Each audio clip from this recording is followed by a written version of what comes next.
We're here in Daytona with the two winners of the Sunoco Challenge for 2015. Oscar Krüger, who'll be out racing in the Sunoco Camaro in the Continental Tires International Sports Car Challenge, and the winner of the main Sunoco Whelen Challenge, Phil Keen, who'll be racing the number 31 Action Express car in the Rolex 24. This is the Roar Before the 24, though. Let's catch up with the drivers to see how they get on.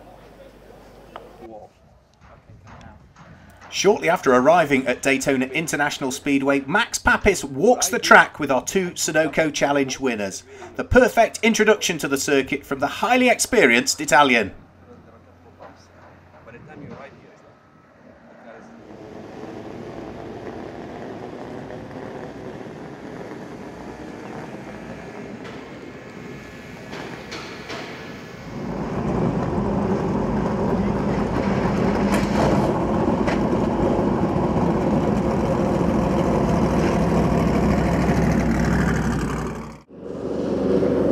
So Eric Curran, you're the main Whelen driver at the wheel of the number 31 car, but a new teammate this weekend for you, Phil Keen. Yeah, Phil, he's really a terrible kid. He's a bad kid. He's not doing a good job. No, I mean, Phil's really great. Like, I'm really impressed with him. You know, I worked with him a few weeks ago here. We came and did a test, and he and I drove around in the pace car and kind of showed him the track. He had never been here before, but it's amazing. He's getting up to speed right away. Really good kid, good personality, no ego, and just fitting right in with the rest of us. You know, it's a funny group. Max Papis, good buddy of mine, laughing all the time, joking around, giving him a hard time right away.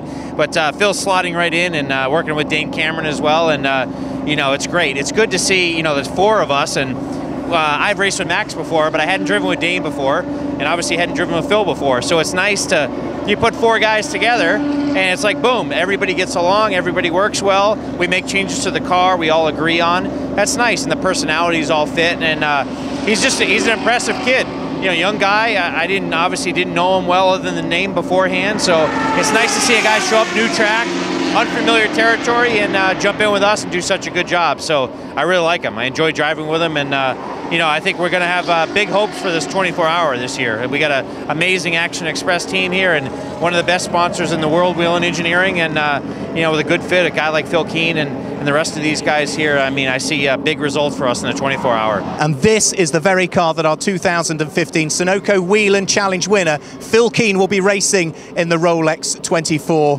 The number 31 Action Express Chevrolet Corvette Daytona Prototype. Now, Phil won the Grove & Dean Radical SR3 Challenge to give him this plum drive in the Rolex 24. And what a stunning car that Action Express have put together with the support of Whelen and Sunoco. Phil Keen is in for one heck of a Rolex 24.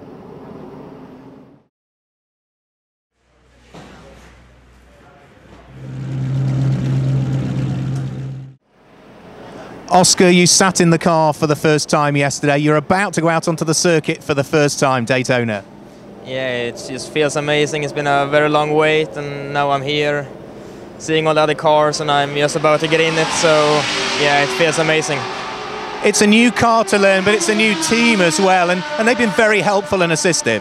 Yeah, the team has been very friendly, very nice, and of course the car is a lot different to what I'm used to, but I got many good tips, walked the track, so yeah, I think I will do quite well. Yeah, and you walked the track with probably one of the most famous racing drivers here at Daytona this weekend, Max Papis, a former Champ Car champion. If anybody can tell you about the circuit, it's Max Papis. Yeah, it was very nice of him. I got very good tips. He has raced here so many times before. It was IndyCar, the Rolex 24, and yeah, he done a lot of things, and he knows this track well, better than anyone, I'd say. So for your first session, a lot to learn, a lot to take in. It's just go out there and feel your way around, I assume. Yeah, I'm not going to push for any times this first session. I'm just going to get the feel of the car, the weight, the gearbox, the engine. Just make myself comfortable. Good luck. Thank you. So with some last-minute advice from the Mitchin Motorsports team, Oscar Krüger is ready to take the wheel of the Sunoco Camaro for the first time here at Daytona.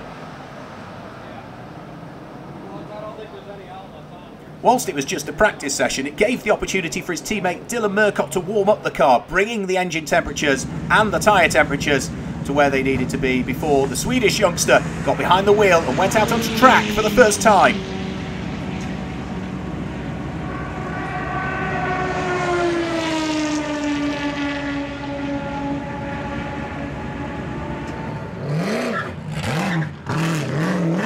entirely different to his regular Radical PR6.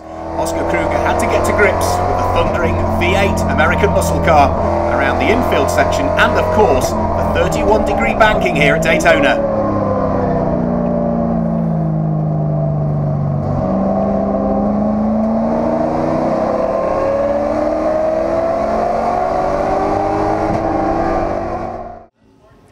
Oscar, you've just had your first session out there on circuit, so you've got to understand the track a bit more, but it didn't quite all go to plan.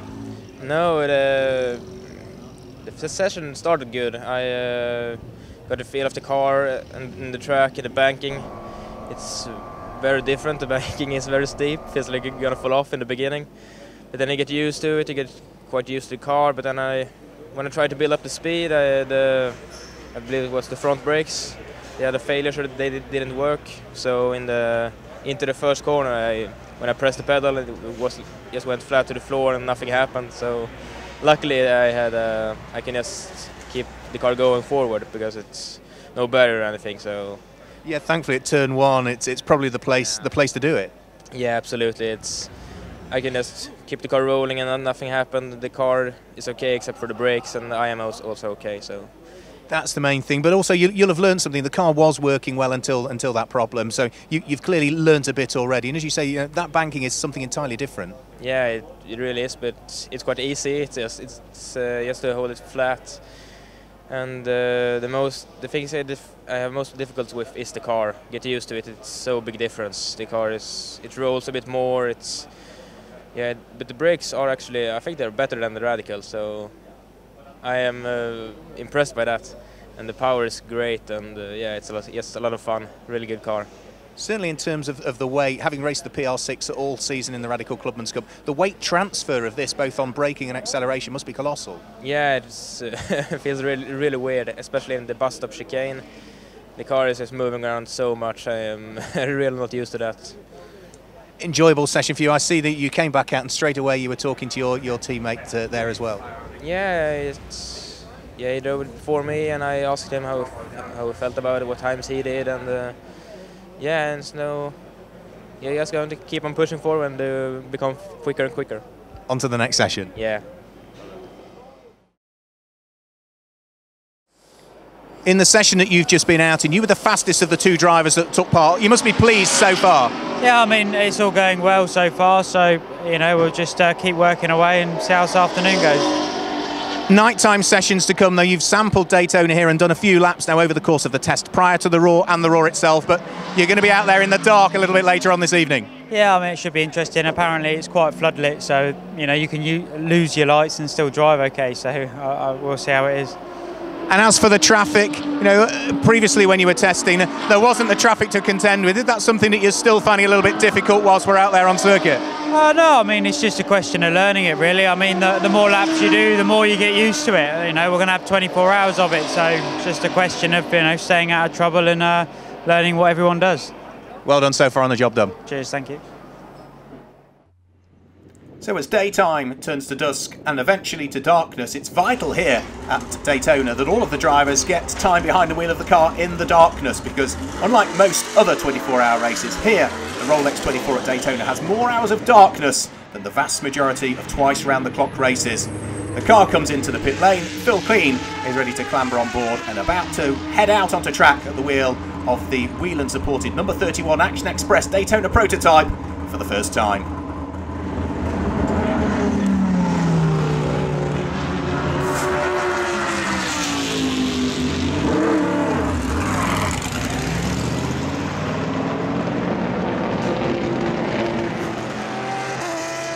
Whilst the circuit has good artificial lighting, it's still difficult on occasion to be able to pick out, and particularly the infield section, some of the apexes on the corners. So time behind the wheel is what Phil Keen absolutely needs here at the Roar.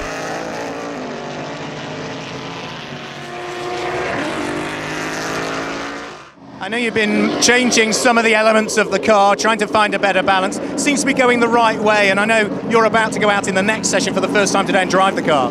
Yeah, absolutely. I mean, every session, obviously not every change you make is a positive change, but you have to make changes to find the negative and the positive. So the car just keeps getting better and better and better, and is most importantly, we need to make the car comfortable for 24 hours, right? We need to sit in that car, and you don't want to be fighting it. You don't want to be chasing the car the whole time. You want to have a nice, comfortable, fast car, you know, that'll get you there to the end. So we're just trying to make it as comfortable and as quick as we can, and you know, make sure the car is going to be reliable. But everything these Action Express guys are doing is just spot on. I mean, they're top notch, and they're easy to work with, and they've got some of the best engineers in the business. And this Whelen engineering car just keeps getting better and better and quicker. So we're learning a lot, and you know, the whole team is really meshing well. So you know, I think we're really looking good in the next couple of weeks. Yeah, well, that's what the Roar's about, isn't it? Finding that balance, getting the team gelled, and then come away from the Roar, concentrate on the 24. Yeah, absolutely. I mean, you think about if you didn't do this 3-day test, this Roar, where you'd be at. I mean, we learned so much in the last couple of days already, and we'll learn, you know, by the end of the day tomorrow. It's just so much value in just running laps here. And you know, not only just for learning to make the car better, you know, the bodywork and things have changed a little bit over the winter, so there's new things for the team to learn, but even for us as drivers, right? I mean, I drove this car with a different team all last year, but with Action Express, it's a different animal. It's a much better program, it's a better car, so there's some learning for all of the drivers as well. So, you know, we learn a lot as drivers, we learn a lot as a team, you know, and try to just get everybody to work well together. You know, it's a huge asset being here, and, you know, think about how much more comfortable we're going to be coming back here in 2 weeks after doing 3-day testing here. So I think we're going to be in good shape. I'm excited.